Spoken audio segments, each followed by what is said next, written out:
আসসালামু আলাইকুম। আশা করছি সবাই ভালো আছেন। বৃষ্টির জন্য বেশ কয়েকদিন ধরে ব্যায়াম করা হয় না, তাই শরীরে মরিচা ধরে গেছে। মরিচা ছাড়াতে সর্বোচ্চ চেষ্টা করে যাচ্ছি। নিয়মিত ব্যায়াম করলে শরীর মন দুটি ফুরফুরে থাকে এবং কাজের প্রতি মনোযোগ বেড়ে যায়। আমার পাশে যাকে দেখছেন তিনিও নবীন কন্টেন্ট ক্রিয়েটর, আইডির নাম এসকে হাসান। কয়েকদিন আগে পরিচয় হয়েছে।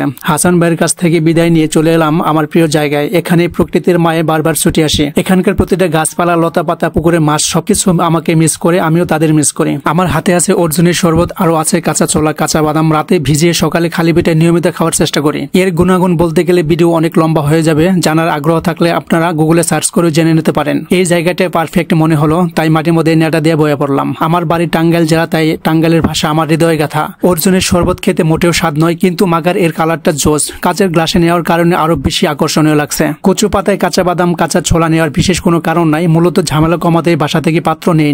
গমগমি খেয়ে সব সাবার করে দিলাম মুহূর্তে। খাওয়া শেষ, তাই কচু পাতাটি আর প্রয়োজন পড়ছে না, তাই পিছনে ছুঁড়ে ফেলে দিলাম। ওয়াও, কত সুন্দর লাগছে পেঁপা গাছগুলো, মাশাআল্লাহ। হঠাৎ নজরে পড়লো বড় প্রজাতির এই শামুকটি। এর আগেও আপনাদের দেখিয়েছিলাম। শামুকগুলো দেখতে বেশ আকর্ষণীয় লাগে। শামুকের মাংস খেতে কেমন আমি জানি না, আপনি যদি খেয়ে থাকেন চুপচাপ কমেন্টে এর স্বাদটা বলে যাবেন, আমিও ট্রাই করব। কাহিনী এখানে শেষ হতে পারত, কিন্তু স্ক্রিপ্ট রেডি না থাকায় আপনাদের পরের পর্বের জন্য অপেক্ষা করতে হবে। সে পর্যন্ত ভালো থাকুন, সুস্থ থাকুন, আল্লাহ হাফেজ।